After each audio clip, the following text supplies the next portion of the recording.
I'm actually proposing some order or some ideas around how to get some structure.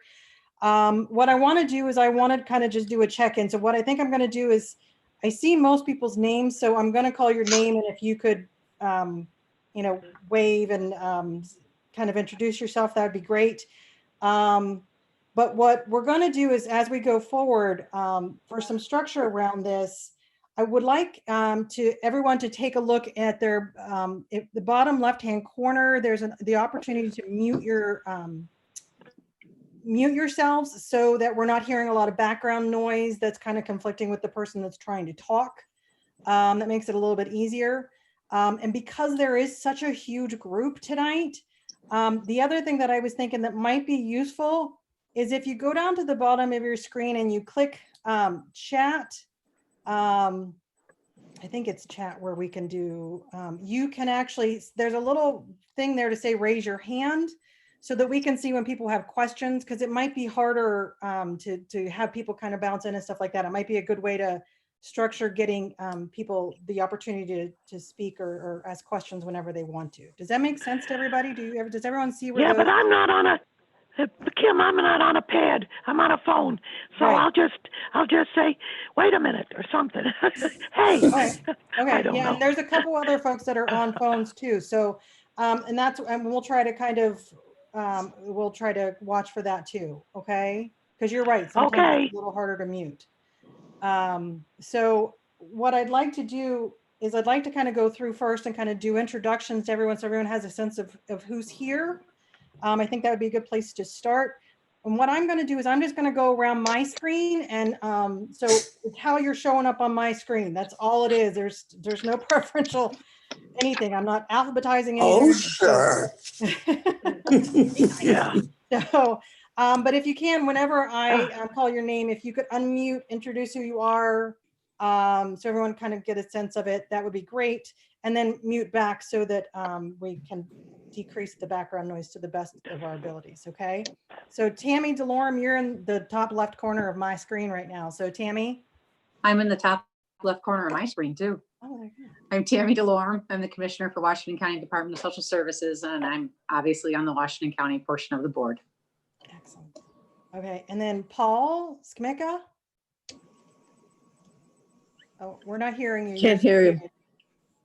You're still muted. No, we're not. Do you have the little mute? Paul's still muted.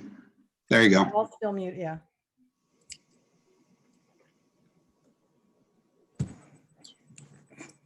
Paul, do you see where you can unmute? I don't know if your mic is not working or not with your computer, because we're not hearing you. How about now? There you go. Yeah. Perfect.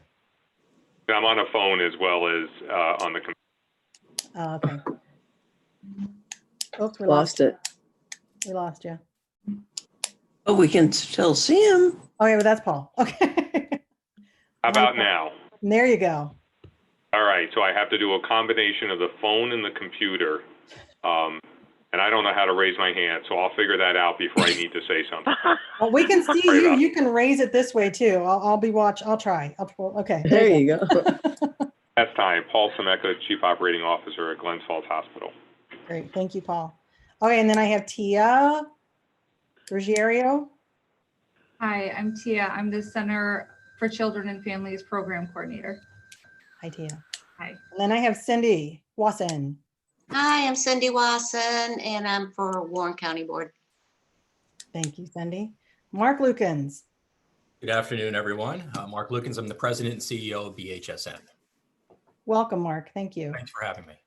Then I have Pine JX. Hi, I'm John Pine. I'm the VP of Clinical Services at Glens Falls Hospital. Thank you. Next, Ecole. Hi, I'm Liz Cole. I'm the VP of Operations at BHSN. Hi, I'm Katie Jock, and I'm with BHSN as well. Great. Thanks, guys. Welcome. I couldn't make out a word Kim, I couldn't make out a word she said. Oh, okay. I got her name, but she said two different things. I couldn't make anything out of that. Okay, can you guys garbled? Yeah, they're kind of a little bit further from their mic because they're sharing a space there, so that might be part of it. To honor the Okay. social distancing, but we can talk a little louder. Is that better? Yes. Oh, there's social distancing. Oh, okay. Okay. So that was So we Liz vote both with Cole, BHSN. Yes? Liz Cole and Katie Jack from BHSN. Thank you, Rob. Yeah. Okay, Now, and then what is BSHM? I never heard of it. we're going to get into that, Joan. Okay. That'll be that's one of the topics for the meeting. Okay, good. Thank Okay? you. Okay. Yes. And then I have you down as iPad 3 IQC. For some reason, your name's not showing up. That's okay. Oh, I probably me? need to fix it. Hi, Michelle Burke with Washington County. Hi, Michelle. It's good to see you. Heather, I got you next. Heather Adams Wendell. I'm from Washington County. I'm the chair for the Washington County Board. Hey, Heather, you know what, too? If you can close your blind behind you, we might be able to see you better. You're like this halo glow behind you. That's better. Thank you. Marlena, I have you next. Good afternoon, Marlena Canada, Service Line Administrator at Glens Falls Hospital. I'm Marlena. Chris, you're next. Besson, sorry. Chris Busson, Warren County. And then Holly. Holly Irian, Warren County. Hi, Holly. Hi. Maureen, I have you as an iPad too, also, kind of like Right. what we're working with Michelle. Hi, Maureen from Warren County. Deb Zubak. Very good. That's very close. Deb Schubeck. I'm a region coordinator for Hudson region of Oasis. So thanks for having me. Thank you. Thanks for coming, Deb. Okay, Belinda. Belinda Bradley, Warren County board member. Mary McLaughlin. I'm Mary McLaughlin, AHI. I'm not official board member. But a frequent attender.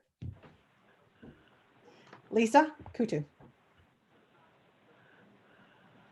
Hi, I'm Lisa Kutu. I'm the Deputy Director Clinical with Office of Community Services. Excellent. Good to see you, Lisa. And I do like the Italian theme in the background. Tammy DiLorenzo, do you want to introduce yourself?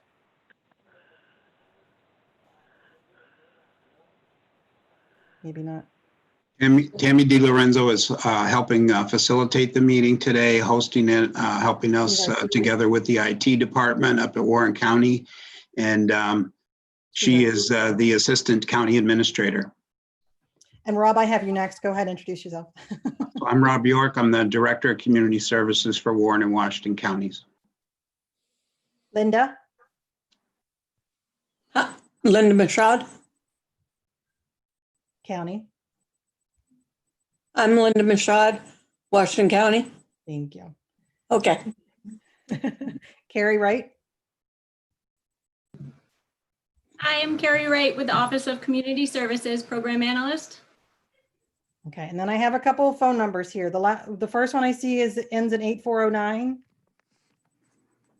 Hi, that's Carrie Johnson, and I am on the computer too with my name. So my name's Carrie Johnson, and I'm the VP of Integrated Services for Citizen Advocates. Great. Hello, everyone. Hi, thank you, Carrie, for joining us. The next phone number ends with 3750. Hi, I'm Mary Alice Murphy, Washington County. Hi, Mary Alice. Then we have Joan. Joan, you want to introduce yourself? I'm Joan Grishcott, and I'm just in Warren County. Thank you. Okay, and then who else do we have? I just went to the next page. Where are we at, Joan? We did John Pine. Oh, Jim Dexter. Yep, James Dexter, Warren County. Okay, Jennifer Hill. Jennifer Hill, I'm the Program Director for the Adult Outpatient Clinic and Center for Children and Families at Glens Falls Hospital. Hi, thank you for joining us, Jennifer. And then Roberts. That's me, Sue McManus Roberts McManus. I can never decide on what my name is. Center for Recovery, Glens Falls Hospital. Thank you for joining us. Patty. Hi, it's Patty Hunt. I'm the Public Health Director in Washington County. And then we have Harry Is Harry there? No? He's with the Office of Community Services. He might have stepped away. Harry Carlson is our Deputy Director Fiscal. Yeah. And then Wolfiera? No. Okay. Okay, so that's the only person we're not credited, and then there's Carrie Johnson's name showing up too. Okay. Okay, so like I said, if everyone could then go ahead and mute your screens, that would be great. We have on the agenda today, we have a little bit of business for both counties to do. I think we've got, is Crystal on there? I saw Amy pop in too. I hadn't seen. Yeah, I just want to say I'm here for the, hi. Thank you. Hi, Warren Amy. County. Thank you, I'm like, I Amy. didn't see you before. Did we get Cindy Wasson also? Cindy's, yeah, Cindy introduced. Thank you. Okay. But I think we've got our quorums, yes? Correct. Yep. So we have a little bit of business for both counties to do, where we just have to approve our minutes. And then we are going to have a statement from citizens advocates. And then we're going to shift gears and talk about future planning. And that's when we'll be introducing some of the other players on the call here today. But let's get the business out of the way first.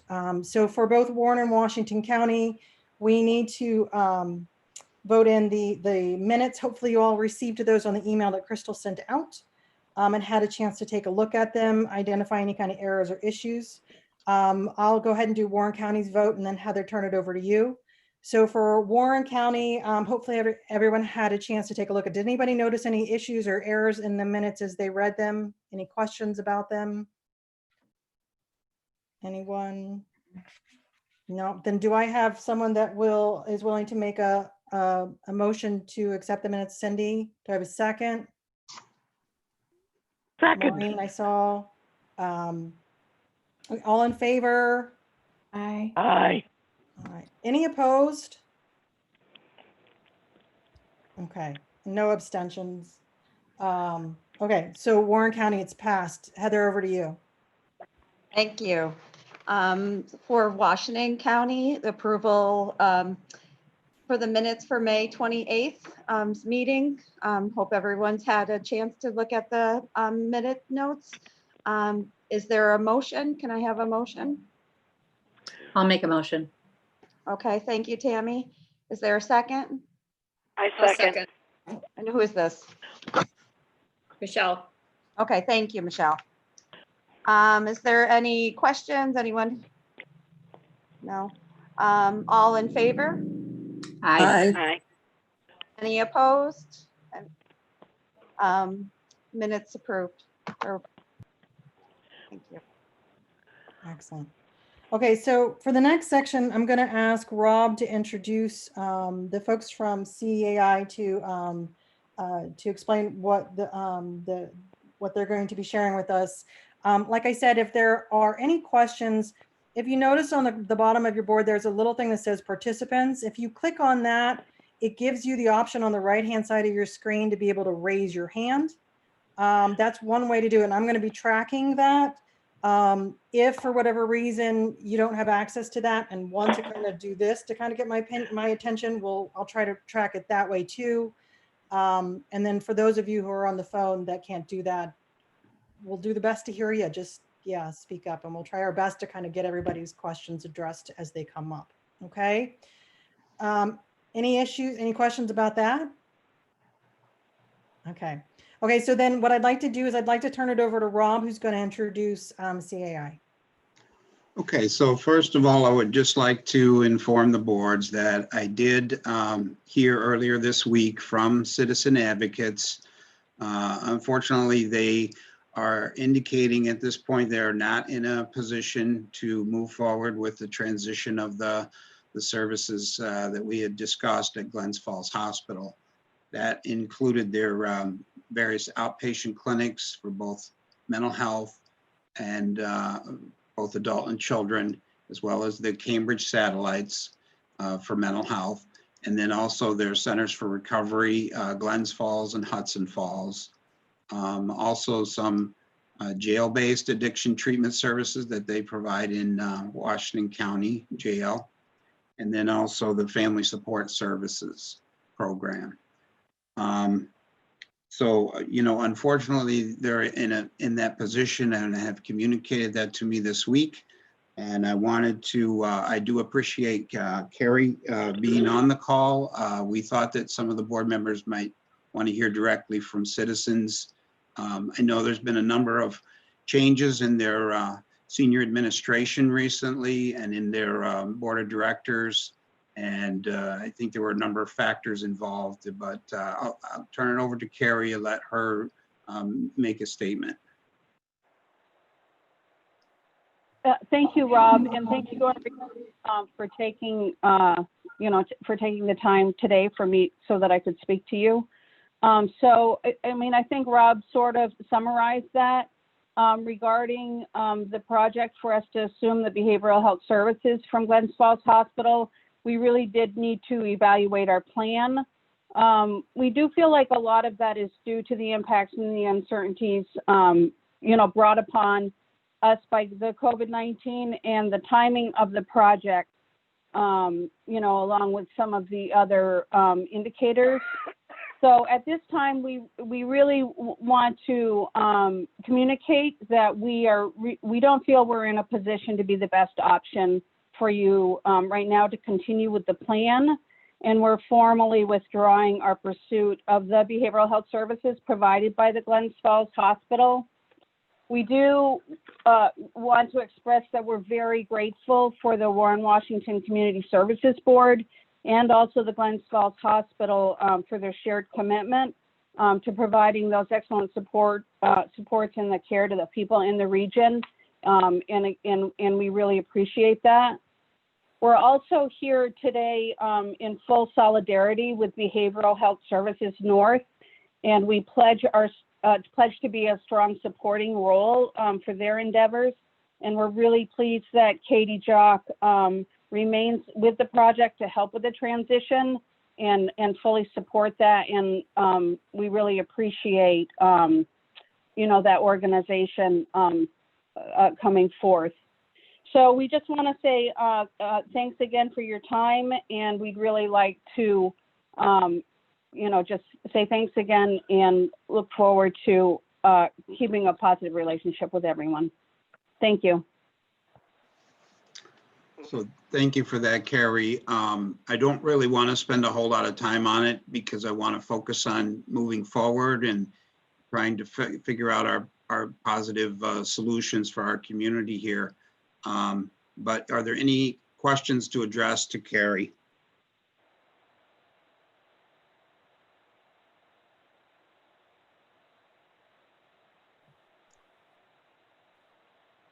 Linda, are you trying to ask a question? Yeah, I see Linda Linda's talking. talking. You're muted, sweetie. If you want to unmute. Linda, you need to unmute. I unmuted and remuted. Okay. It's Linda Machad. I'm sorry, I didn't unmute. Is there any chance that it can be readdressed in the future? I think in fairness, at this time, we would not commit to that. That's just the fair way to do that. And again, Behavioral Health Services North and Katie Jock have, the skills and opportunities to help you out. We cannot commit to that at this time. Okay, thank you. All right, thank you, Carrie, for joining us. I do appreciate you coming and addressing the board directly. I do also just want to say before we move on that we have had, various agencies approach us that have learned of this decision, including Behavioral Health Services North, including some of the other partners that we had been talking with in the exploration process last year. So I am appreciative of Mark and Liz and Katie. You may remember Katie was working on the project with citizen advocates and was actually spending quite a bit of time here in Glens Falls. And now she has since left that agency and is now working for Behavioral Health Services North. So before I move on though to their presentation, I did want to thank Paul Sameka and John Pine for joining us. We have worked very closely with Glens Falls Hospital and Paul and John and Marlena, their senior administration, on this whole process. And so I thought it would be, we thought it would be a good idea if the three of us, had the opportunity also to participate in the meeting and to offer any thoughts as we try to, it's a discouraging decision and that we're at this point after all this work has gone into it, but we do want to focus on a positive way to move forward and really try to meet the needs in the community. So Paul and John, do you have any comments you would like to make at this point in terms of our process? I would just add that, we are committed to continuing to work with the Community Services Board and the counties to find the right solutions to provide services to the region, not only to continue to serve in the capacity that exists, but to ideally find ways to expand that capacity within the community, because we know the need is beyond what any of us individually are able to meet. So we're going to continue to move forth. We'll continue to provide the services while we work with the board, work with Rob and his team, and figure out the next steps. Thank you for that. John, any comments? Nope, just what Paul said. Thanks. Yeah, great. Thank you. Okay, then I guess we, Kim, are we at a point then to go ahead and move on with Mark and Liz and Katie?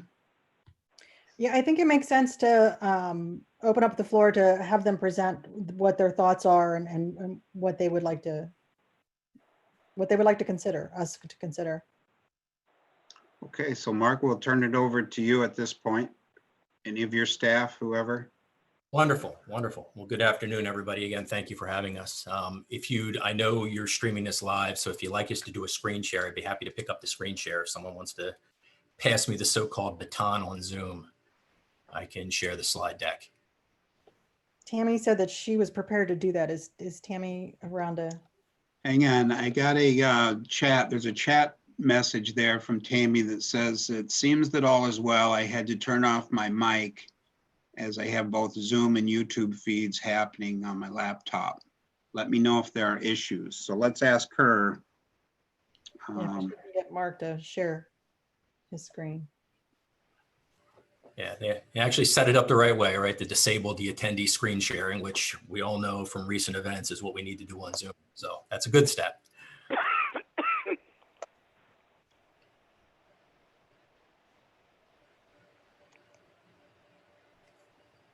Okay, so let me send this.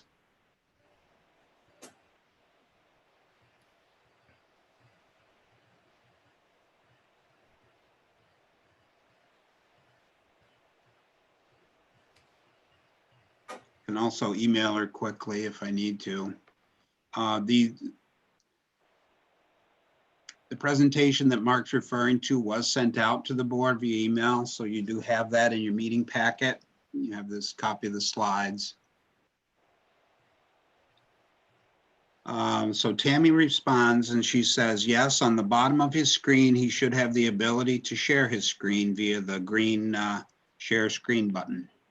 Right. So when you actually set up this meeting, you disabled attendee screen sharing. So at this point, the easiest thing to do would be whoever is the meeting admin right now, if you click on my name on the participant list and make me a co-host, that should give me the authority to take over a screen share. Thank you for that, Mark. Sure. I'm writing to her right now.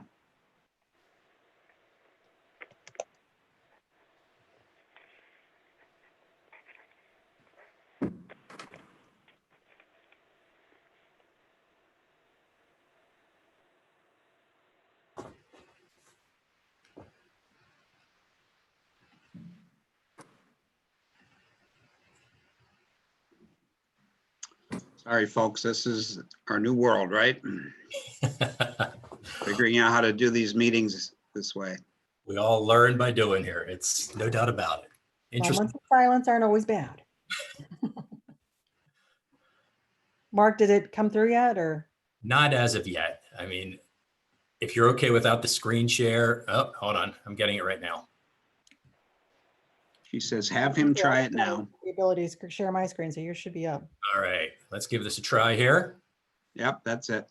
All right, everyone can see that front slide, right? It just says transforming care, enriching life. Correct. All right, beautiful. All right, and then I'll dig in. So again, appreciate the opportunity. Honored to be here today. Again, we were honored to be part of the process many months ago, and feel there's a great deal of value that BHSN can offer to the Glens Falls community. So again, thank you for that. We greatly appreciate it. In addition, I'm also very honored to really be here in support of a phenomenal team, and that's Liz Cole and Katie Jock, who we see in the other room doing the social distancing as appropriate. So what I'm going to do at this time is really going to pass the baton over to the two of them to drive the conversation going forward. Liz and Katie.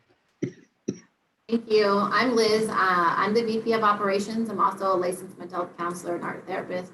Just want to say thank you again for having us here. We're just very excited to have the opportunity to meet with the board, and I hope at some point we can meet in a non-virtual platform in the future.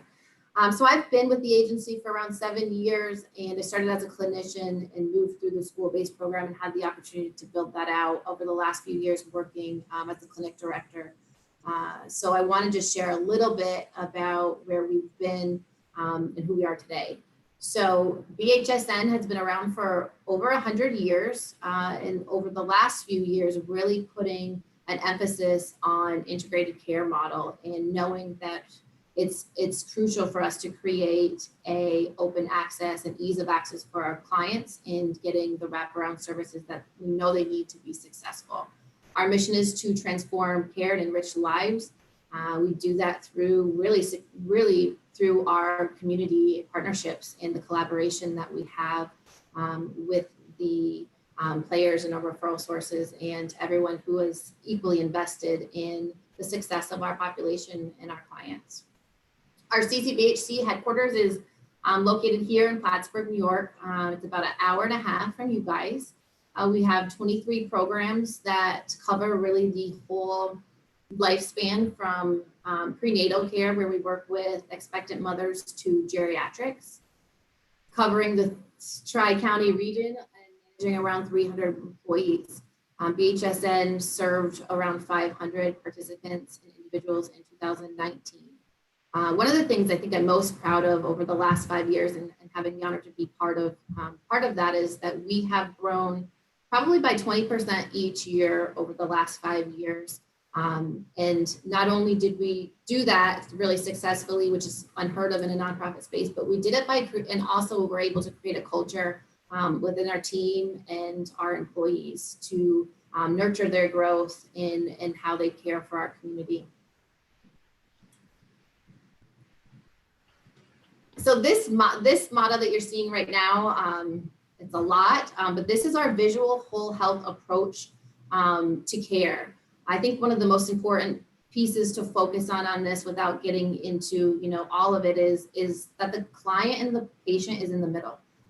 They are the center and the focal point of this diagram, and it really shows the level of services that we have created and enhanced to be sure that they are getting everything that they need to get and that they have the access for it, and knowing that this is going to be what creates the success for their health, both short-term and long-term. So to dive into it a little bit more, we have our main hub location, our central location in our traditional outpatient clinic here. We serve around 1,500 children and adults. We have an open access model that really is the start of our process coming into the clinic. That has been a really imperative part to treatment over the last 12 to 18 months, and knowing that ease of access is everything to how our clients start services and continue services. Our population, if they're ready for treatment and are open and accepting to it, we know we have a really short period of time to move on that and to meet them where they're at and provide them what they need.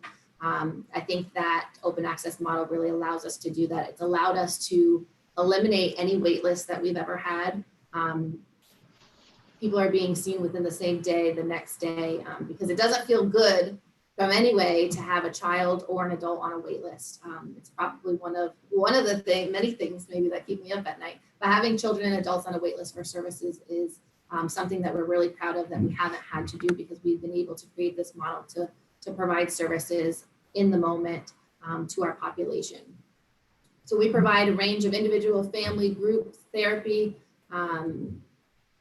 Group therapy I'm excited about. We have just going into July, and although we're in this virtual world, we're gonna do it in a virtual world, but we're moving into July with offering 19 groups to our children and adults, and that's really exciting. It's the most groups we've ever been able to offer at a time, and we know they need it more than ever now due to COVID and being isolated and not having that social interaction with their friends, their peers, their support systems. So we're really excited to be able to move through, our summer months with enhancing that group opportunity. One of the other areas in our clinical service team is our school-based team. This one is near and dear to my heart because it's been where I really started from and had the opportunity to nurture. So in 2014, we saw, there was 2 clinicians, myself included, seeing around 60 kids. And now in 2000, now currently we're seeing around 900 students throughout Clinton County. So we cover every school district in Clinton County, one in Osable, so one in Essex. And then we also cover the 2 colleges, one community college and one SUNY school, which is SUNY Plattsburgh. The interesting part about SUNY Plattsburgh, as our partnership has really evolved over the last few years, is that they have a healthcare center and they have clinicians and they have prescribers on site, and it's still just not enough for them to manage the mental health needs of their campus. We also excited to share that we have primary care in-house with a collaboration with CVPH, our local hospital. That's been an amazing opportunity to really bring in the physical side of the house and give opportunity for our clients to receive their primary care services while also receiving their substance abuse and their behavioral health. Because we know, being in a rural area, if they're coming in for the one time for the week, trying to make that as easy as possible for them is really going to be a crucial part of all of their treatment needs being met. We also hold crisis services, which we're moving to a 24/7 model, as well as our care management team, which right now we serve around 500 individuals with around 20 care managers, and that is only going to be built out as we are moving through CCBHC.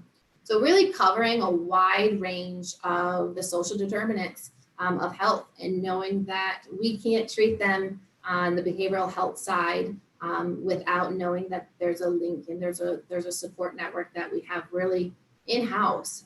Because if someone doesn't have housing, or they're unemployed, or they're not having food, we know that their mental health is not going to be able to be addressed. There's just no way. So being able to have that full coverage and communication and collaboration in-house, I think is really a key to success in trying to treat our individuals. So this is our beautiful building. It makes me a little homesick because I've been home actually for the last 4 months. So my second home, which is our clinic, which you can see here, is a beautiful building that we're really grateful to have moved into about 1.5 years ago. So this is where our CCBHC model is focused on mental health, substance abuse, primary care. We have, due to COVID, become maybe not experts, but probably will be soon, an integrated telemed program and process. I think what's really interesting and exciting, really, is that our team in early March. We're getting a little bleed over from somewhere. Yeah. Sorry. Remind everyone to please mute if you're not speaking. Thank you. Go ahead, Liz. Okay, so I think something that I'm really excited and proud of that we have moved through. In early March, we moved through a virtual platform for teleservices very quickly, within 48 hours, really. And I think we all started it saying, I don't know if we could do it this fast. And we did it without a glitch. Our team just rose together to continue to care for our clients in a very different way that they were not prepared for. But they did it all with the same investment and the same goal in mind, and that's to continue to care for our clients in the best way we can, given the circumstances, while still keeping our clients and our employees safe. And I think that I'm really proud that our organization did that so well and so quickly. We're at 98% right now, probably teleservices, covering, from med services to individual to family to groups. 2% probably face-to-face, and those are our high-risk clients that need to be seen face-to-face. And as we start to move out of this, we'll be taking a lot of precaution to ensure safety for our clients and our staff. We're also doing 100% mobile injection. We were able to move that right away into March. So our nurses are going out into the field and going on site to our clients' locations or where they prefer to be seen and able to offer their injectable medication. It's funny because I had a conversation with our charge nurse about a month in, and I said, where are all the challenges? Are we getting people? Is it hard to track them down? And she said, Liz, could never have anticipated this process to go so smooth. So it's been very exciting to watch everyone move through such a challenging time with grace and with the investment in our population. Our clinic right now team stands with 12 providers, 3 of which are focused on substance abuse, 50 clinicians covering from social workers to mental health counselors, 10 RNs and LPNs who cover the support of our providers and clinicians, peers and coaches, and then our primary care team. So just want to add quickly before we go to the next slide, Liz mentioned CCBHC. So CCBHC are certified community behavioral health clinics. And, being new to the organization, I think that Liz didn't give herself and BHSN enough credit.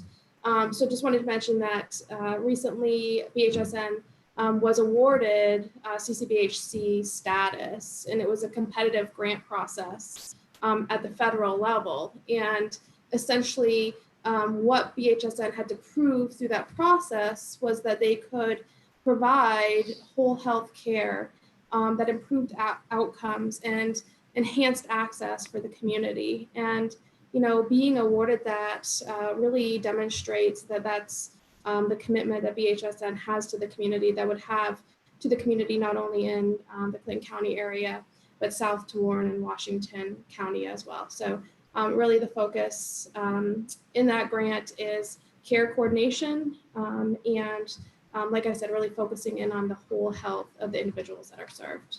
So just wanted to mention that that's a pretty important piece of the care model going forward. And then the why. So like Mark stated in the beginning, we were here last year, probably around this time, and we started the initial process. And I know there was a lot of excitement and dedication to that process at the time.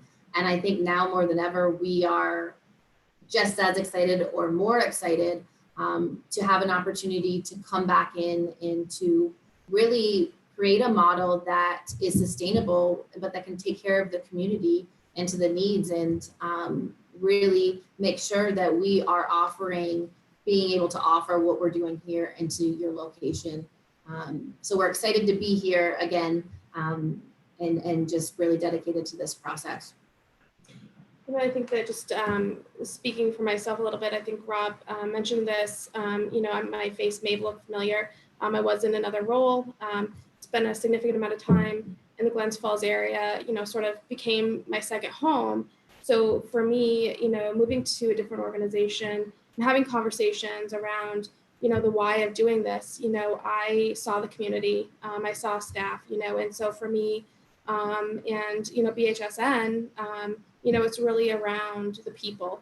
It's not just names, it's the individuals that need to be served and having the capacity to do that. And I think that's so important when you look for a partner to have services in Warren and Washington County.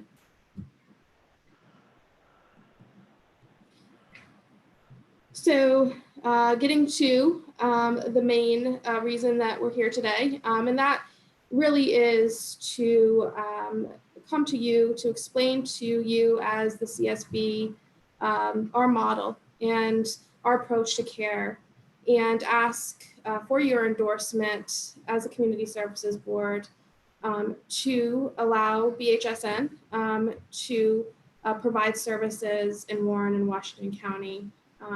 Really, the goal is to serve the clients that are currently being served by the Glens Falls Hospital clinics. And we believe that we can do that well, and that we have the structure and the supports to be able to move into a community that we believe is extraordinarily similar to the folks that we serve currently. Question, Kim. How many patients is now being served by Glens, whatever this BHSN is? In our clinical services, around 2,500. 2,500? Yes. And this agency's going to take them over? Is that what they're talking about? So what would be happening is, and I think, Rob might know this stats a little bit better, there are a group of folks that are currently being served by the Glens Falls Hospital clinics, so Centers for Recovery, Adult Clinic, and Children's Services. And essentially, we are requesting, BHSN is requesting permission from the Community Service Board to move forward in establishing services in Warren and Washington County, of course, having approval from OMH and OASIS to do so, to serve the needs of the community, whether that's a Glens Falls current client or whether that's someone that's receiving services for the first time. That's a big task. Yeah, Joan, they're proposing that they're going to step in and basically do what CAI was talking about doing, and taking over the operations that the Glens Falls Hospital has been providing up until now. And the Glens Falls Hospital had reached out and asking for support with that going forward. So I think that's what they're proposing to do, is kind of take on that project. That's a huge task. How many work? I don't have a sense of what their organization is through this means. I can't see anything, and I don't understand what they're all talking about. They've set up a home care agency to do this. They're sending nurses out to do in the intermuscular injections. Is that what they're doing from some meds? Joan, that's what they're doing up in up north of us in Plattsburgh area. That's what their current organization is. If you look in your email, the presentation they just gave us that you couldn't see, Rob actually sent out to all of us. So you should be able to. I haven't seen it. I was looking for it here, but I can't look for it and listen to.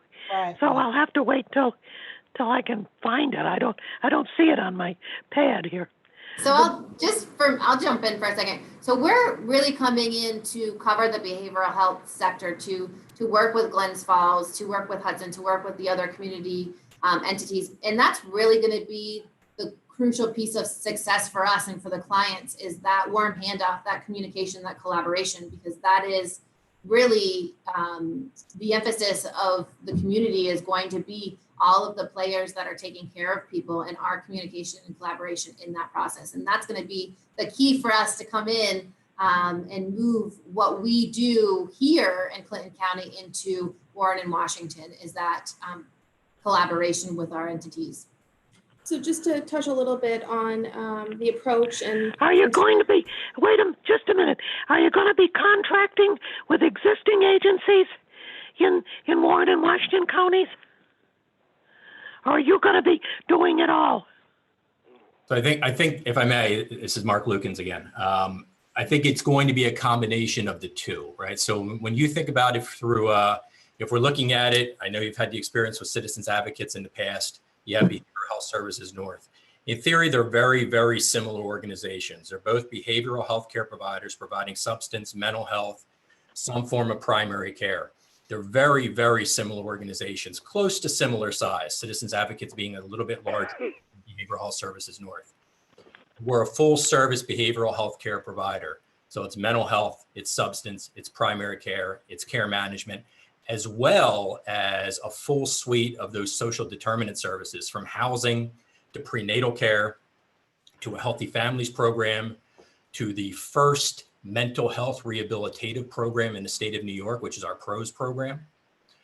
So there's a full complement of services that wrap with those core services as well. But just to relate it back to the recent experience, they're very similar entities, Citizens Advocates and BHSN. So when we think about expansion, we think about it in two ways, right? One is, yes, we do have a full suite of services. However, we also know that there's community-based organizations that already exist today, and there's power in partnership. So when we can partner, we love to partner. When we can't partner and we see an unmet need, we'll work to fill that need. Rob. Mark, can you also speak a little bit? You had forwarded also a letter of support from Hudson Headwaters and Tucker Slingerland. Can you talk a little bit about your work with them in the North Country, in the North counties, and sort of what that would mean if you were to come into our counties, what that partnership might look like? Sure. So very early on, we committed to the fact that to address mental health appropriately, to address behavioral health appropriately, we needed to have a physical health component to accompany that. And what we did is we committed to developing a primary care model almost 5 years ago today that has been in place, or as part of our model that we built over the years. Part of that has been a partnership with Hudson Headwaters, and we work very closely with Hudson Headwaters. We've worked very closely with UVM as well in the past. CVPH here locally as well. But one of the things we're working on with Hudson Headwaters is the ability to co-locate or put our behavioral health care services into their primary care locations. In return, we're also looking to potentially bring in Hudson Headwaters primary care in some of our locations up this way as well. Again, to create a full model, a full whole health model. So one of the things in Warren and Washington, there has been discussions in the past with Hudson Headwaters directly in terms of providing services in some of their locations to the south of us. So again, we think it's the best way to provide care, and we think it's something that fits very nicely into what's happening with this particular initiative as well. Rob? Now, Mark, I know that Hudson Headwaters does have some of their own behavioral health services, in-house. They do. Your services would be OMH and OASIS licensed certified services? So we operate under what's called an integrated license. So when Disrupt was first implemented 5 years ago across the state of New York, it offered flexibility to some organizations to pursue expanding the course or expanding their portfolio of care. We were one of the early adopters of that. What we were awarded is what's called that integrated license. That integrated license allows us to provide primary care, mental health, as well as substance underneath our existing licenses. So to your point, Rob, in terms of Hudson Headwaters, the primary starting point with Hudson Headwaters is really focusing on the client population that they serve that have needs higher than what they're comfortable serving directly. So it'll be accompanying what they already have in-house. Good. Thank you for that clarification. So just to wrap up the approach and the timing slide. I think that, if there is a blessing to move forward from the Community Services Board, we'd obviously have our first order of business really be around finding space within Warren and Washington County. Similar to what Citizen Advocates was proposing, we are proposing that we have one clinic where we will be providing mental health and substance use. So currently there are the 4 main clinics and the satellite, and mental health and substance use is separated. We know that most of our clients have both mental health and substance use needs. So by having everything under one roof, it would really allow easy access, one-stop shopping for clients. So that would be one of our first orders of business, is really finding the right spot for us to find a forever home in Warren and Washington counties. Obviously, we will need to work with OMH and OASIS to submit applications for approval. I know that Deb is on the phone. I saw Deb's name, so grateful that she's here to hear this today from OASIS, and obviously have a partnership with them moving forward through this process. Our goal would be to, by the fall of 2020, if we're not able to have everything submitted in time to have the robust services that we anticipate wanting to have long-term, our goal would be to start in telemental health. So as Liz said, this COVID situation has really forced us to be innovative. And, it's really forced us to figure out what serving clients remotely looks like. And, I think that we've really got it figured out. So by the fall, if, things aren't completely ironed out, then that would be our soft opening is to really start providing those telemental health services in the Glens Falls area.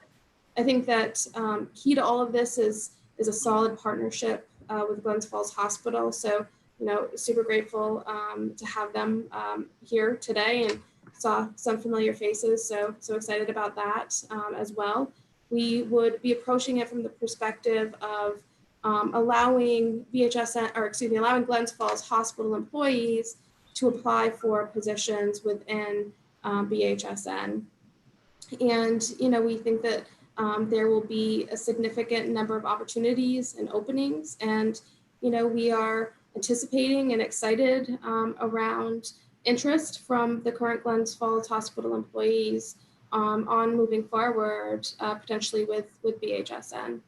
And, I think that really just want to hit on one final point that Liz and, Mark have mentioned, and that's just really building relationships with additional community organizations. I think that the Community Service Board is a key opportunity and a key place to do that. There's folks sitting around this table, this virtual table today, that we're going to need to partner with to make sure that clients are cared for the way that they need to be cared for. And, like Liz said, BHSN provides a significant number of services in Clinton County. And, we want to expand some of those services into Warren and Washington County, but we certainly don't want to reinvent the wheel. If there are really awesome support services that are already established, we want to work to partner, learn from each other, and, main focus really being on serving the clients and meeting folks where they're at. Hi, this is Diane Ham. I work for OMH. I'm in licensing, so hello. We'll be in. Hi, Diane. I actually had a couple of questions. When you talk about your integrated service model, is OMH or OASIS the lead agency for those? And what are you anticipating for that? So currently it's OMH. Okay.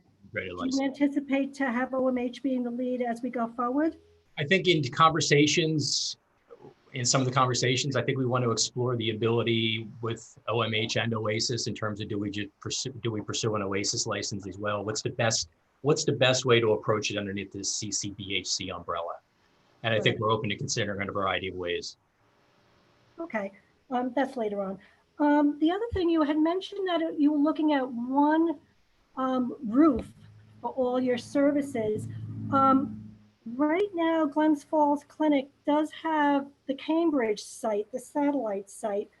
Are you anticipating not providing services in Washington County? Have you given any thought to that satellites, or just under one roof? So I don't know if it's okay if I jump in. Mark, hi Diane, how are you?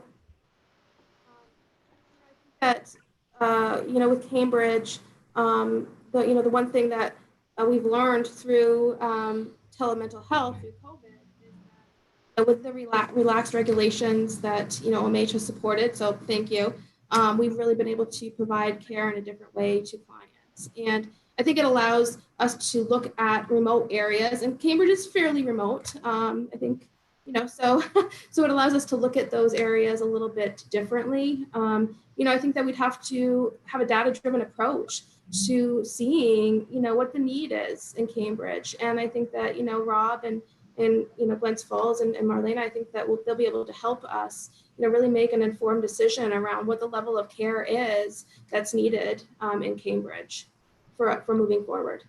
Okay, thank you. My other, we obviously would like to proceed with the services if that's what the board agrees to. But my other question would be, is you had indicated that if you couldn't find a physical location that you were thinking of the telemental health component. Understanding that right now the telemental health component is under waiver because of the disaster. But if you were going to start utilizing that in the county, we do have that in-person option that needs to be available if somebody doesn't wish to get telemental health services. We also kind of encourage the initial meeting at intake to be in person. So would that be able to be accommodated if you moved in ahead of time with just providing telehealth services? I believe so. I think the comment was put out there just in a way. I don't think any of us really know what this is going to look like in the fall and otherwise. We were trying to think of a way. We don't know how long it's going to take us to work through the regulatory requirements, et cetera. So if there was a need to start services, right, there is the possibility, at least today, that we could potentially start providing those services via telemed. So this way, if there are people on a wait list that are desperately in need of services, we could do that. We could at least start the process. I think ideally, to your point though, getting some boots on the ground, getting some face-to-face interaction, making that the primary point of contact, and then we can always augment as needed with the telemental services. But I think we do need to have both pieces present. Right, and of course, if you are the agency that Rob and the board supports, we'll have a prior consult and, obviously. No doubt. Look forward to it. Okay, thank you. Mark, can you unshare your screen so we can see if anybody else has questions? I sure can.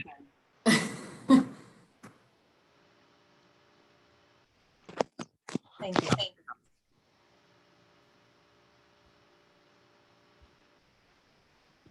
Okay, let's go ahead and open it up to any other questions. Rob? Maybe just a point here in the meeting where I could comment on the process. I think everyone's aware that last summer and fall, when we started this process, my office worked very closely with Paul and John at the hospital, with the various hospital program directors. There were meetings with their staff. It was a pretty intensive process of working with the hospital to ensure that we were, really going to meet the needs in the community, that we were going to meet the needs of the staff. We want to keep our workforce. We value our workforce. People that are doing the work are critical to the delivery of the services. So I just want to put something out in terms of the process, and what the board might want to do in terms of a process. Do we want to, I think I had mentioned there are other agencies that have raised their hand and said, hey, what about us? Do we want to revisit a process like that? Do we want to move forward? Those kinds of things I want to put out to the board.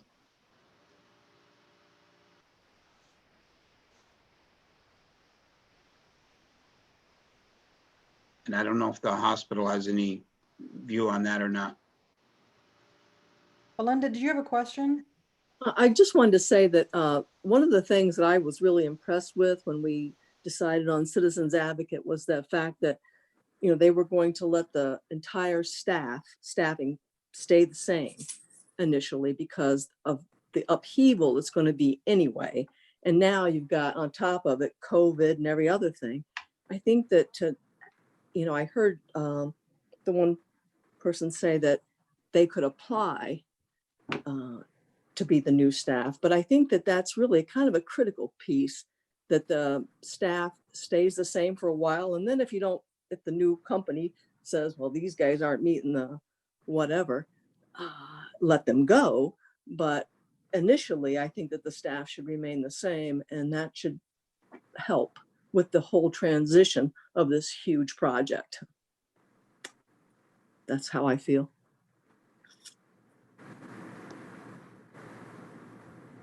I'm going to mute myself.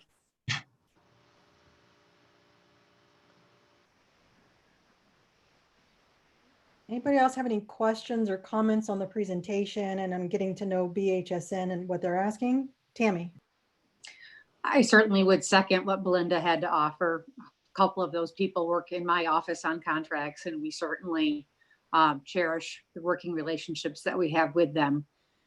Beyond that, in looking at whether we look strictly here or if we take time to go through another process of checking to see if there's other interest, what is the hospital's timeline? Does the hospital really have time to maintain the services as they are while waiting through a whole nother process?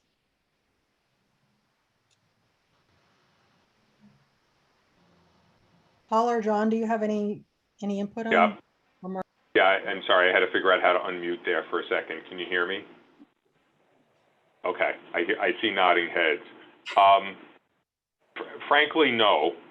We can't, we would be very concerned about there being a long, drawn-out process at this point.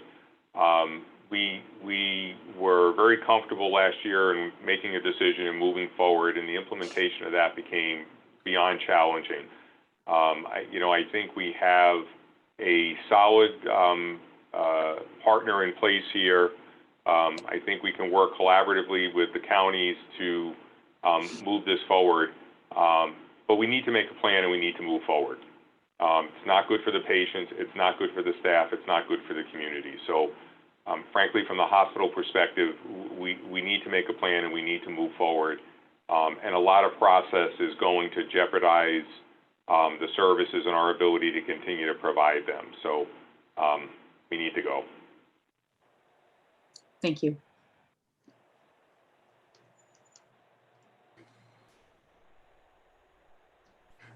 One other comment just in that regard, I guess, would be, even if the boards were to endorse or to vote to support BHSN today, what we're voting on is for we're voting for them to submit their applications to the state, and the boards do still have opportunity during the application process to review what they're proposing, to make comments, to approve or disapprove. I don't believe that the state would approve anything that the CSBs are not supportive of. And that would actually hold true for other agencies. If they wanted to submit PARs, we could, comment on those and pick the ones that we want. Rob, this is Jim. Just a quick question from a process standpoint. If we were to look, and I have no necessarily enough background information and to know if it's a good idea or not, but if, let's say we chose to look at some other providers, how would our timeline be affected versus if we were to make a decision to move forward in quick order? With this provider, you know what I mean? So if we, rather than make a quick decision, if we said, oh, we do want to look at some other providers, what would that process look like and what would the difference in the timeline be, do you feel? So it would look like whatever we want it to look like. We previously had established an ad hoc selection committee from the boards. So we would, I presume we could reconstitute or designate folks for that, for the ad hoc committee. The ad hoc committee could have a series of meetings. Again, I'm hearing from the hospital, there's no desire here to see a drawn out process. So we would have to figure out how to do some things very quickly. But, I wouldn't want to delay things, very long because, well, you heard what the hospital said. So it's not good for anyone. Rob, it's Linda. Do Can you hear me? Yes. I lost my icon to raise my hand. It's okay. Are you comfortable by the expression on your face and your body language? I don't feel you're comfortable making a decision right now. And I'm sorry if I'm reading wrong into this. Well, I think what I would say about that is, again, I feel comfortable that if we were to vote today, you know, we're inviting them to enter into the application process. So, you know, we would be working with them in that application process. We would be reviewing what they're proposing. We would have opportunity for comment and direction in that process. So I feel comfortable with that. I do.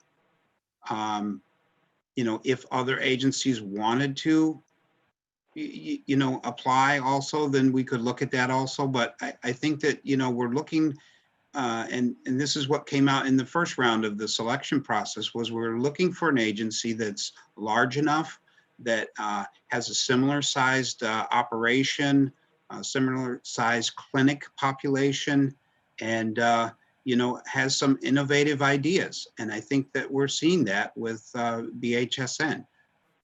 You know, the integration of services, the integration with primary care, open access, you know, the telehealth. These are the things that we want to see in our providers and moving forward to best serve the population. So I do feel comfortable. You know, I know that, you know, there are other providers that may have interest, but, you know, obviously we do have to make decisions and move forward. We don't want to delay things. So I guess that's my comment on it. Yeah. You know, I know you put your blood, sweat, and tears into working on this. So, yeah, well, and as Joan said, it's a large endeavor. It takes a large organization to be able to do something like this. So, Rob, so that's. Could I add a comment? This is Mary Murphy. To me, it seems as though you're going to have a very astute administrative group, because you're dealing with, if I remember correctly, we have about 2,000 additional clients in addition to the 2,600. So we know that's 4,600 individuals. So I think in whatever the application process is, you're going to really have to look at smaller group therapy groups as well as individual therapists. And that's the only comment I have to make. thank you, Mary. You're welcome. Rob, this is Jim again. And I just don't have the same knowledge level as a lot of people on the call, the process, so excuse my questions. But so I couldn't tell you if this is the right provider or not. I certainly like what I saw. And it's maybe a question you can answer, maybe not. One of the things that I kept thinking about is the size of the provider who needs to come in to do this work. Obviously, it needs to be substantial. They need to have the background. They need to have the structure, all the things that you need to do. Are there other providers out there who have that same level of structure, ability, size, who you think might be interested? Because I don't want to waste our time, from at least my own perspective, if there are other people who would say we'd like a part of this, but they wouldn't have the ability to do the work. And maybe you can answer that, maybe you can't. I'm just kind of trying to think about the size and scope you'd need to be successful. Yeah, I mean, I think what we're facing here is we have an agency that's here in front of us, large, innovative, eager, interested. We have others who have expressed interest in exploring it or such, but we have an agency that's interested in, you know, jumping in and getting started. So I think I would feel comfortable, depending on how the board feels, but if we were to endorse them to, you know, apply, begin the application process, because again, we do have opportunity to comment during that process, offer direction, and et cetera.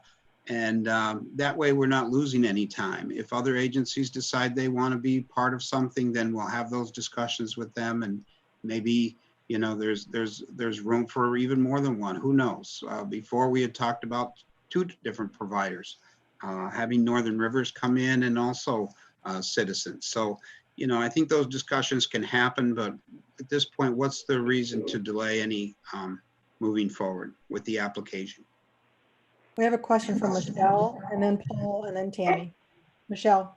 Hi, thank you. This is Michelle from Washington County. I just would like to make a couple of comments. One, you know, I really like the model that you presented. I like the fact that, you know, you've already proven that you've been able to collaborate with Hudson Headwaters and, you know, have both primary care, mental health, and substance use services in one location. I think that's really critical.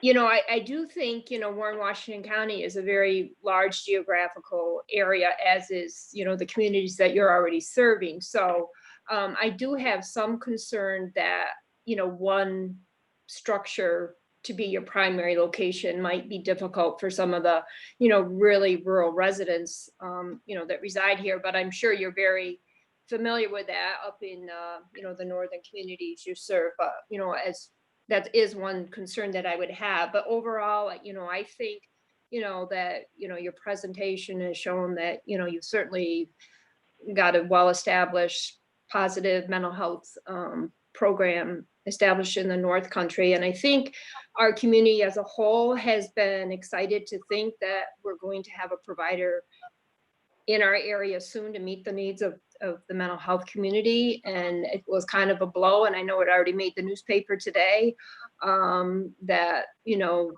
the organization that we thought was going to be here is not. And I think there's going to be a lot of, you know, community members that are really going to be stressing that am I not going to have my services. So I do think as a timeline, I think it is important to continue to proceed so we don't have people missing out on the services that they so desperately need.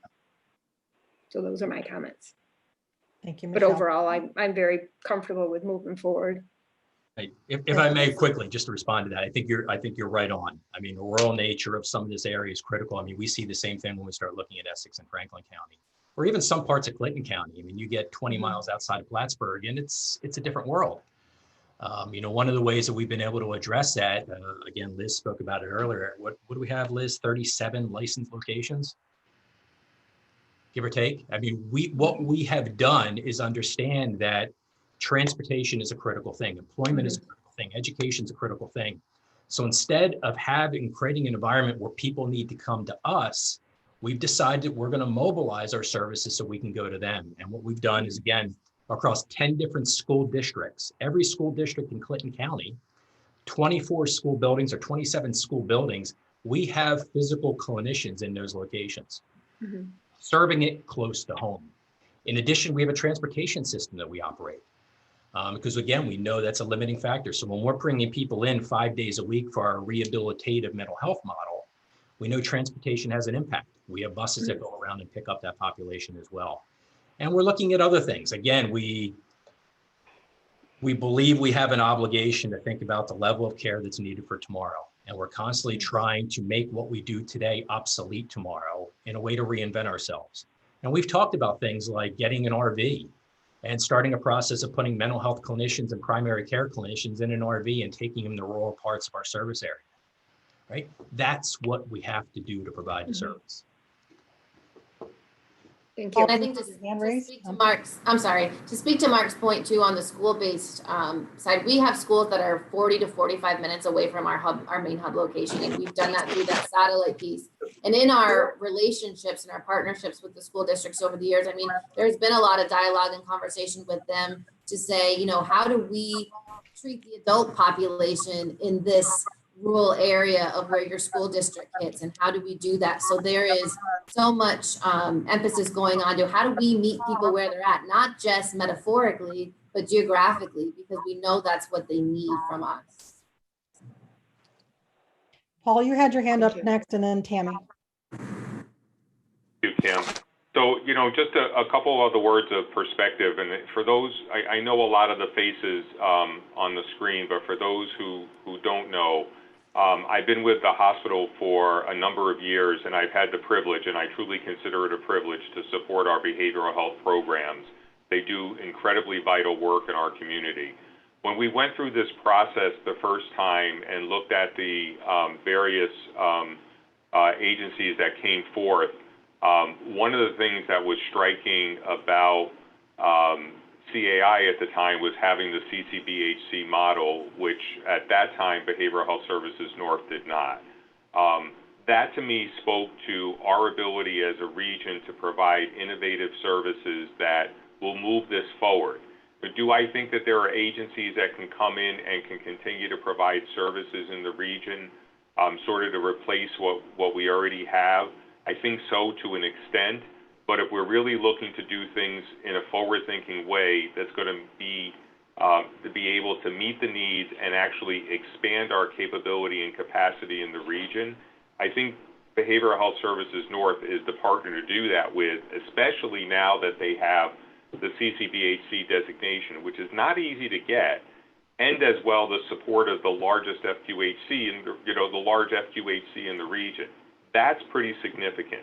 I'm very concerned that if there is a continued process going forth, the news that the direction is changing is alarming to our staff. They've held up through this process and certainly then transitioned into the world of COVID, which was totally unexpected, and they've been troopers about it. I'm very concerned that if there's a continued delay, it's really going to create the reality that there may be services that exist today that will become absent in the community, and that would be a travesty. So I agree with Rob. Let's move forth. Certainly others who want to come forth can join in the conversation. But as I said before, from the hospital's perspective, we need to move. We need to be able to move forward, to give staff direction, to begin working with a partner who we can confidently help to support the transition of patients, to support the transition of staff. I have total confidence that Mark and Katie and the team understand rural behavioral health. It is very different than delivering behavioral health in Albany. So, understanding we don't have public transportation, understanding that there's limitations in telehealth because we still have issues with broadband, they get that, and I think we can figure it out. But I really, as I said before, we got to move. Thank you, Paul. Tammy, did you have something you wanted to? Yes. ask or- I wanted to say that obviously I'm sorry that we're at this point. However, I do appreciate that citizens advocates let us know that it was sort of a perilous spot so that we didn't move forward and then have things fall apart for our area. That said, the services that we do have are very good. The people that are working on them are very good. I certainly would want to see most, if not every single one of them, all of that stay in place and make it through this transition. But what I've heard also through Behavioral Health Services North sounds most appropriate to me. And for Washington County, I'd like to make a motion that we support them applying.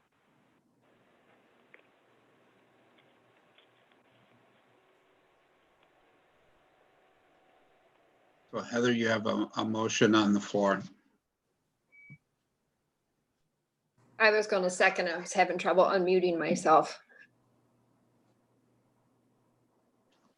So we have a motion by Tammy and a second. Who was it? Michelle? Michelle. Thank you. Heather, you're muted still.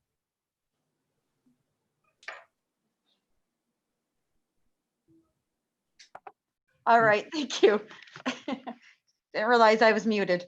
All right, so we have Tammy and we have Michelle. All in favor to continue? Aye. I couldn't Does anyone unmute have any either. further discussion? Okay. Motion carried for Washington County. Do you have any opposed? Is there? Melinda, did you want to say something? No. Okay. So yeah, just for clarity, if we could ask, the question was, that was Kim posed was, does Washington County have anyone opposed? Oh, does anyone have, does Washington County have anyone opposed? See anyone? Thank you. Okay, thank you, sorry. Then the question goes out to Warren County. Is Warren County prepared to do the same thing, or would we, or is there further discussion? I would be prepared to make a motion. Thank you, Jim. Do I have a second to the emotion? I'll second. Cindy. So for Warren County, all in favor? Aye. Aye. Is there anybody opposed in Warren County for recommending this moving forward? No, so motion's carried in Warren County also.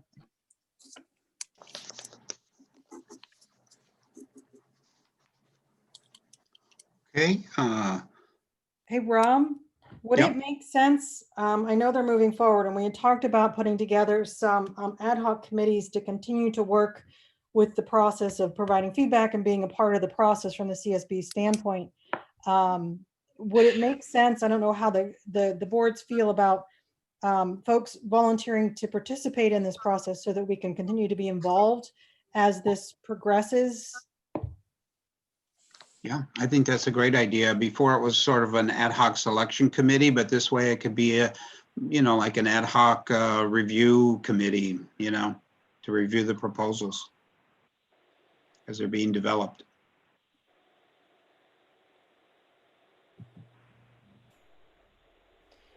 So if there are folks that would like to volunteer, do they just get a hold of your office or?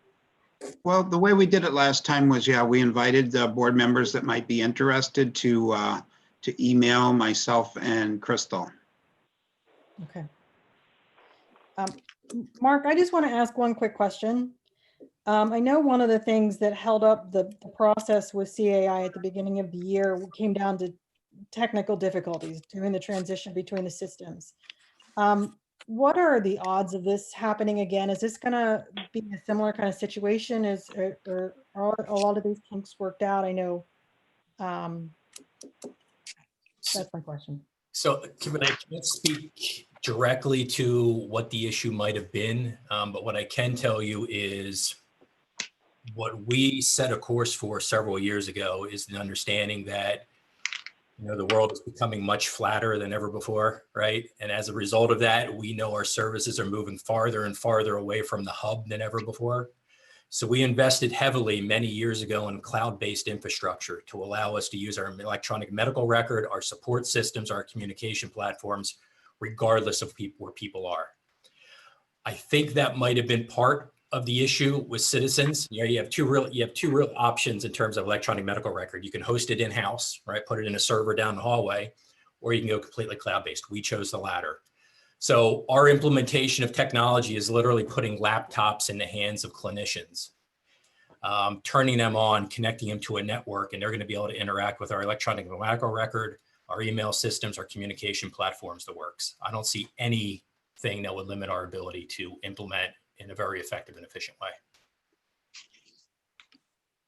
Thank you. Sure. Any other questions, comments, concerns from anybody on the boards?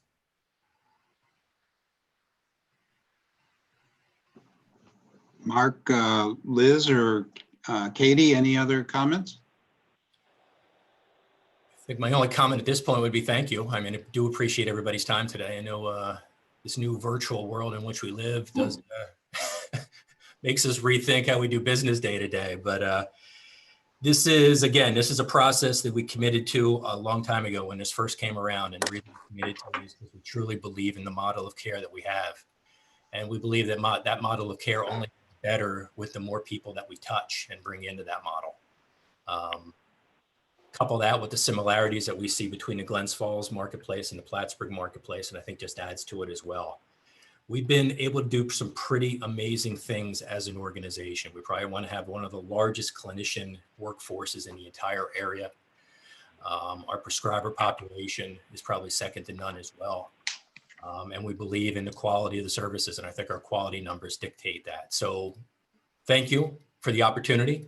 And we look forward to bringing to Glens Falls the level of care and the level of service and the level of focus on the customer experience that we've been able to do here. Thank you. Look forward to a positive experience. We do as well. Okay, if that particular item of business is closed, then we have some informational items. Rob, could you? Yes, I could address the informational items fairly quickly. Other items I can run through them fairly quickly. I did want to let the board know that our Community Services Board Budget Review Committee will be still convening as we do every year. Linda has a question. Sorry, Linda, do you want to ask your question? And I'm sorry, Rob. Well, it's not so much a question.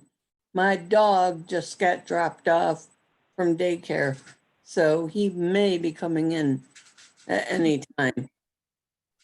So I apologize if there's any inconvenience. No problem. Just go ahead and mute in that way. Yeah. He can work away. Go ahead, Rob. All right. So the Budget Review Committee will be meeting.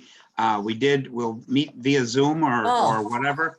Harry sent out the budget call letters for 2021 proposed budgets. And Harry and I will be reviewing those in conference calls with the agencies. And then we'll convene the Budget Review Committee via Zoom later in the summer. In terms of COVID-19 updates, I'm really going to skip over that for the most part. I provided updates at our meeting 2 weeks ago. So I'm just going to say that most of our agencies are working on reopening plans consistent with state guidance and consistent with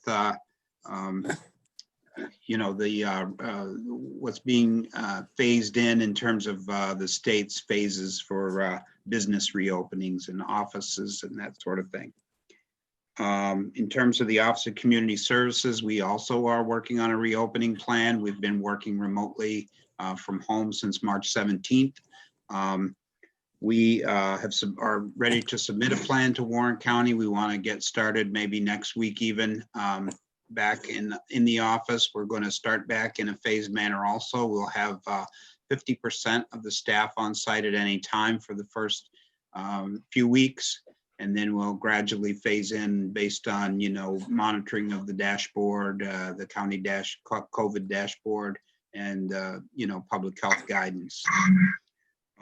We, do have a plan, obviously, for all kinds of cleaning, disinfecting, plans for wearing masks, limiting any congregation. The Association for Mental Health does have an reopening plan for this building here at 230 Maple, where we lease space.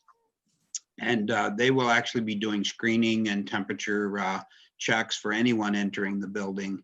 And they also have an extensive plan for cleaning, disinfecting, wearing masks in common areas and that sort of thing.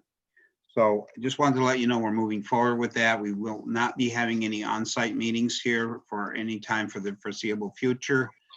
We're going to continue to do our meetings via Zoom, via teleconference, and that includes Community Service Board meetings. I would anticipate we would continue to do these via Zoom throughout the summer.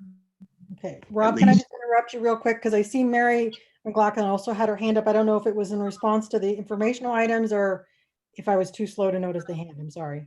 No, actually, it was a bit earlier about BHSN. I just it's okay. I would just encourage the use of the agency. We've worked a lot with them throughout the district process, and they've been, had a really excellent record. And the fact that they've changed now to the CCBHC that seems to be really critical. I love the idea of the work group because I think everyone's concern really has to do with the transition. We don't have enough providers already. How do we make sure the providers we have continue in the new environment? And how do we take care of those people and those relationships? That's like the biggest concern, but I would really have no concern about the organization. They do a really phenomenal job. Thank you, Mary. Thank you, Mary. That's actually very helpful to hear. Thank you, Mary. I apologize for not seeing the hand earlier. No, no worries. Sorry. Go back to Rob. Thank you. And then the next item is the local services plan. Is Carrie Wright, our program analyst, is really our primary planner, and she's been working on this a bit. The state plan is usually due June 1st. Due to the COVID, they have delayed the due date to August 1st. And if Carrie's on, I'll let her have a few moments just to describe some of the process she's going through. Yep, can you hear me? Yep. Yeah, okay. Yeah, so I've been working with the intern that's working with our office to convene a small stakeholder group that was interested in participating in going over last year's plan. I think we have way too many goals and objectives to try to make it more accountable to our agencies and as a plan in general to guide the office. So Darby is her name. She has helped me, and we're trying to, I just sent out an invitation to those stakeholders that did say they were available and willing to participate in a handful of meetings. Hopefully next week or the week after, we can get something together to meet with them. I also included some data points, some information that we had used in a public health planning process that I thought was helpful. There's so many portals and different ways to get information. It can be really overwhelming. And then we are going to take that information from our first meeting and try to synthesize that with Darby and come up with a survey that will go out to a larger range of our stakeholders. Maybe once we narrow down what we're looking at as our top priorities, we can have 5 priority goals. So if any of you have feedback, issues, concerns, things that you see, it's a really different world than it was a year ago. So, telehealth is obviously going to be something we need to focus on, and how to tie in some of the pandemic information. And we're going to go from there. But I think we have a nice, a better system in place. I wish I had gotten around to it sooner, but it's just been really hard to focus from working from home. So we got a bit of a late start, but hopefully next year we'll be able to, dive in and utilize small groups a little sooner. So that's all I have right now. I really appreciate Carrie's work on this. I know there's been a lot going on related to the COVID and working remotely, so it's not easy to do the planning process in that environment. I also appreciate her bringing up the need to incorporate some of the COVID-related needs that may be present now in the community that we didn't have before. So there's new information that needs to be incorporated into the plan as well. So thank you, Carrie. Just also wanted to mention our ACT team. We've been trying to help them in terms of their program development to get their enrollment up. It's a 48 slot program, and they had been running low on their enrollment slots. So we did end up opening that program up to Saratoga County also, and now they are up to 46 slots. So they are quickly being able to fill those slots, and that will help ensure the viability of the program. We were concerned if they couldn't fill the slots that we would lose the program. So that's all good news. Also wanted to mention the Veterans Peer-to-Peer Program, the Joseph P. Dwyer Program. That funding was continued in the budget. They are currently recruiting for a coordinator.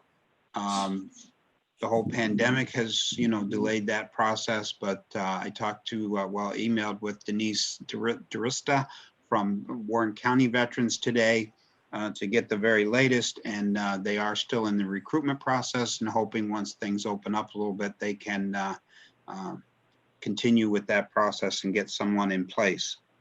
In the meantime, the veterans offices for both Warren and Washington counties do continue to promote the program.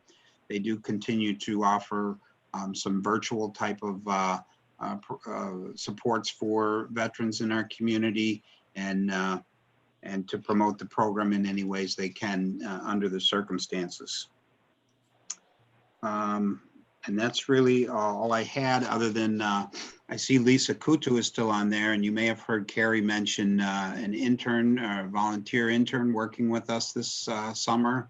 And that person, Darby Larkin, is working with Lisa. So Lisa, is there anything you want to say about your work with Darby? Yes.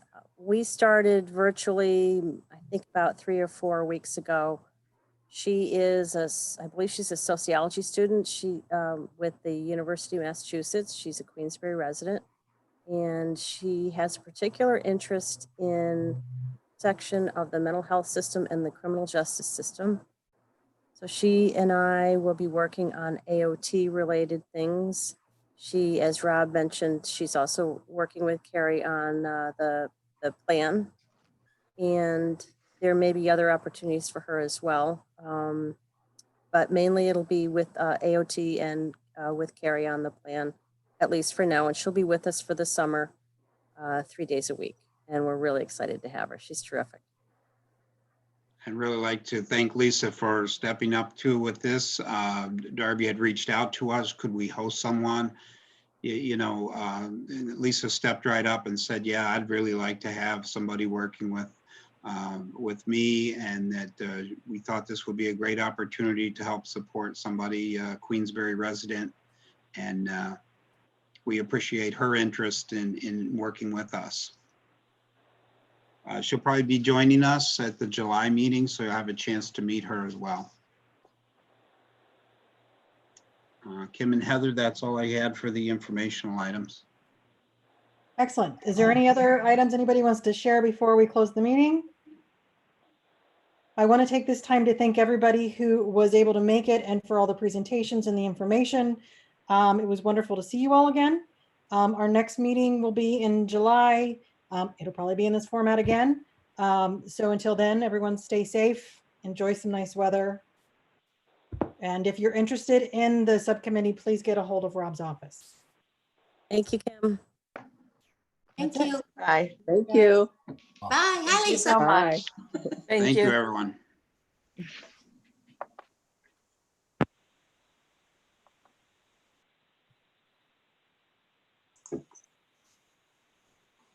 How do I get out of this?